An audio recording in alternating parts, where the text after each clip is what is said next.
toutes les crises qu'on a traversées depuis 3 ans, c'est à la base un problème d'identité. Que sommes-nous?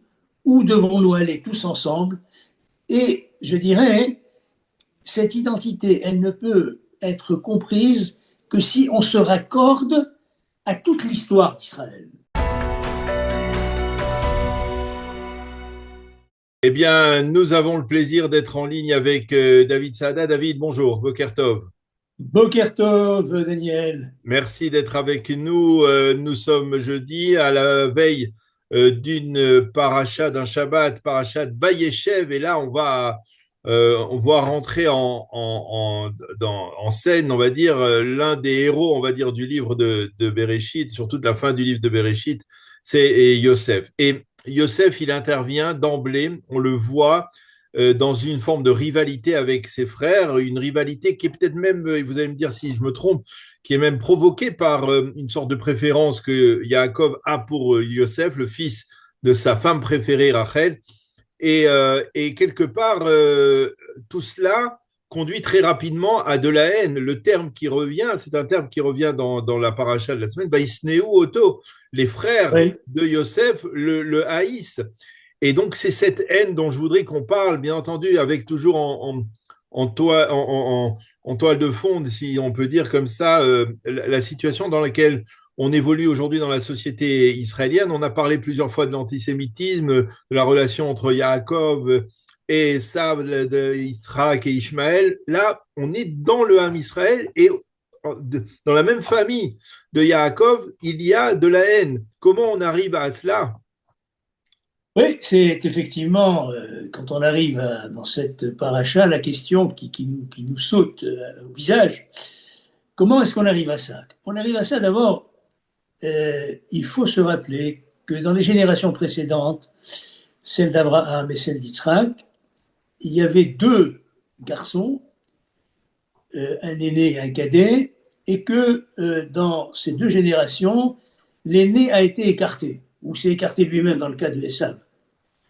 Et c'est le cadet qui a pris en charge la continuité, l'héritage spirituel du père.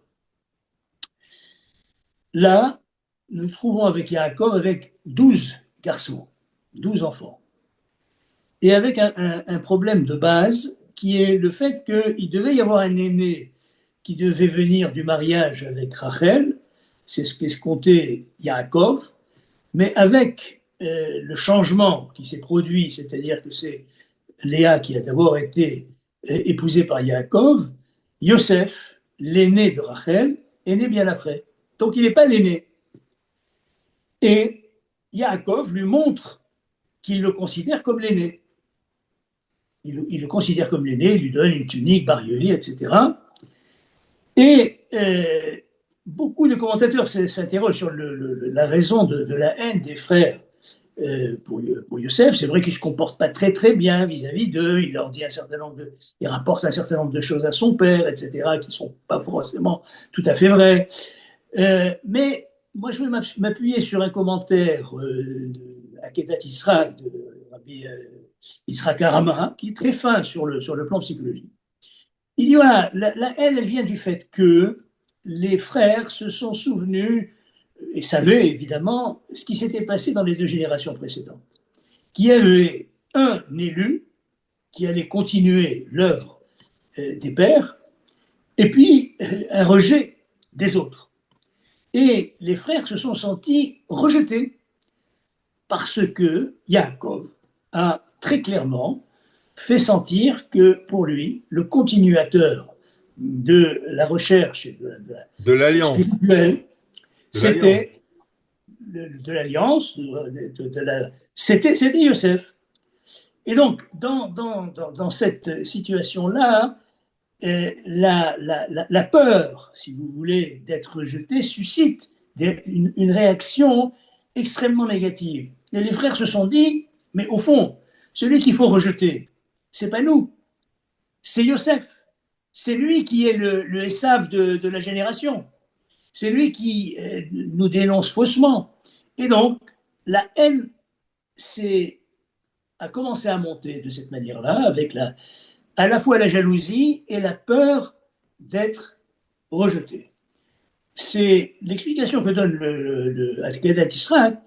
Et on peut faire, je dirais, un lien, une comparaison avec ce qui se passe aujourd'hui au sein même d'Israël, parce qu'on sent effectivement des tensions. Et au fond, si on prend le clivage qui est le plus important, celui des religieux et celui des laïcs, on se rend compte que finalement, les tensions, elles naissent de la même raison que celle des frères et de Youssef. Les laïcs considèrent que les religieux les rejettent, et les religieux considèrent que les laïcs ne veulent pas tenir compte d'eux et les rejettent également. Et donc on se trouve dans une situation de blocage de communication qui suscite, au-delà des tensions parfois, une haine qui prend une tournure parfois franchement très, très dure à supporter. Alors, donc on est dans cette situation-là maintenant.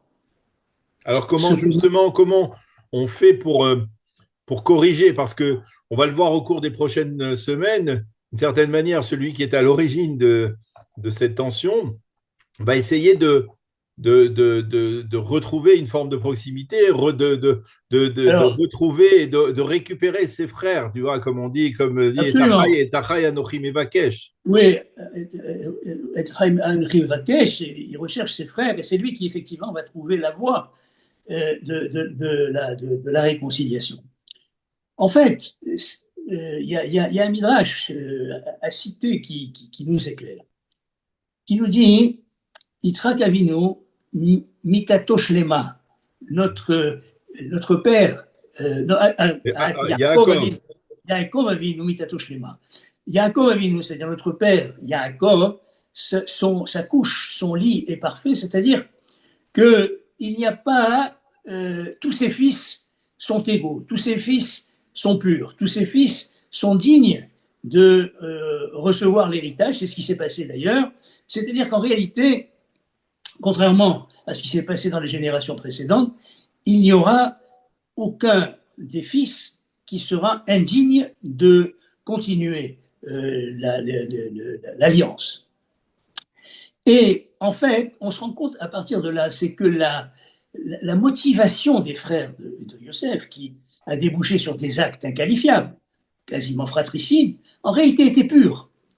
Parce qu'ils voulaient montrer à leur père, d'une certaine manière, avant d'en arriver où ils sont arrivés, qu'ils étaient aussi dignes que Yosef de continuer la voie de l'héritage spirituel des Havot, des patriarches. Et donc, dans cette perspective-là, on se rend compte que ce que nous dit la Torah, elle nous dit que à partir du moment où le peuple d'Israël est né, toutes les composantes de ce peuple, puisque le peuple d'Israël va naître sur des composantes différentes, des tribus, toutes les composantes de ce peuple sont au même niveau sur le plan de la légitimité spirituelle. C'est ce que n'avaient pas compris les frères. Et ça, Et c'est c'est ça. important aussi. C'est important aussi aujourd'hui dans notre réalité israélienne parce que on a parfois le sentiment que, effectivement, il y a une partie de la société israélienne qui, euh, qui est mise de côté parfois. C'est-à-dire, parfois, ce sont les orthodoxes, comme c'est le cas actuellement après face à leur positionnement autour de la guerre. Parfois, ce sont les laïcs qui semblent avoir oublié, comme disait Netanyahou à un moment, ce que c'est que d'être juif. Et parfois, ce sont les sionistes religieux qui ne donnent priorité à la terre en laissant peut-être de côté, on va dire, d'autres paramètres incontournables. C'est-à-dire, comment on fait pour réconcilier tout ça aujourd'hui? Alors, Et quelle était la recette je veux dire, parce que miraculeuse de Yosef?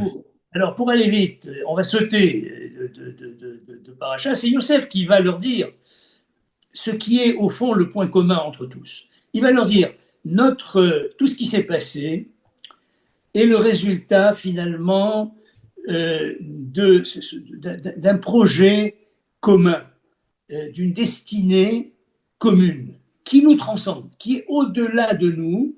C'est ce qu'il va dire quand il va recevoir ses frères. Il va dire, voilà, tout ce que vous avez fait finalement contre moi était voulu par la Providence. C'est-à-dire, ça ne veut pas dire qu'ils n'étaient pas libres et que la Providence a tout fait. C'est pas ça ce que ça veut dire. Ça veut dire qu'il y a un destin commun qui nous transcende et auquel il faut adhérer, qu'il faut comprendre. C'est-à-dire qu'il faut comprendre que il y a une solidarité absolue entre toutes les composantes du peuple d'Israël, aussi différentes soient-elles l'une de l'autre. Et à Et pour- partir de ce moment-là, on peut comprendre la complémentarité des uns et des autres. Et d'ailleurs, dans cette même perspective, Yaakov lui-même, dans la dernière paracha Vaïchi, il bénit ses fils.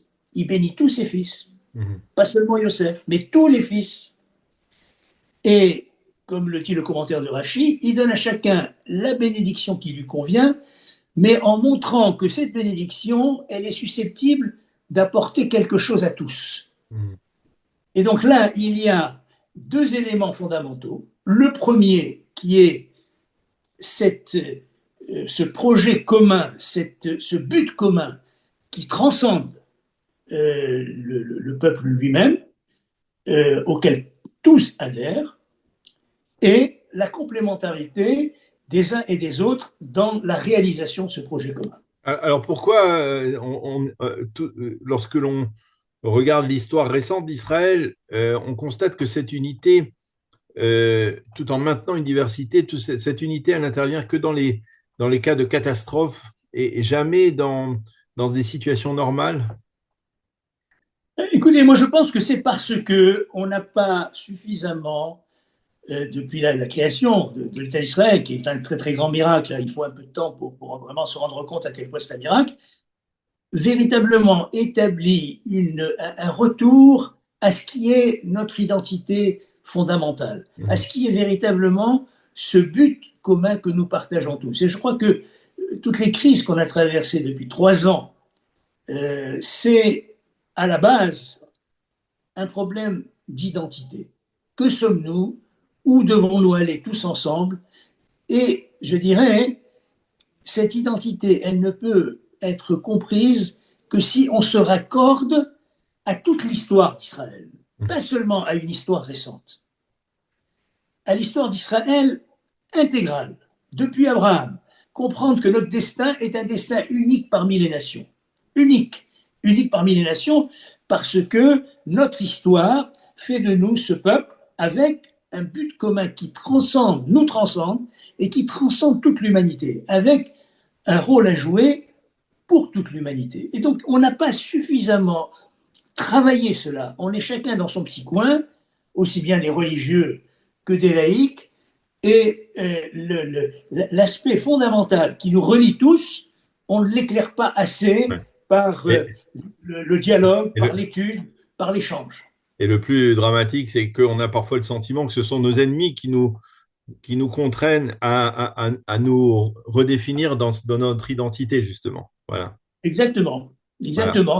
C'est un peu, voilà, oui, oui, c'est un peu, un peu douloureux Un peu à douloureux accepter, et mais c'est vrai. en Mais c'est fait, vrai. c'est effectivement la réalité. En tout cas, merci beaucoup, David Saada, d'avoir été avec nous ce matin, comme chaque semaine, pour ce mot de la paracha qui est adapté à la réalité ou une adaptation de la réalité à la paracha. Merci beaucoup d'avoir été avec nous ce matin. Bonne continuation. Shabbat Shalom. Shabbat shalom.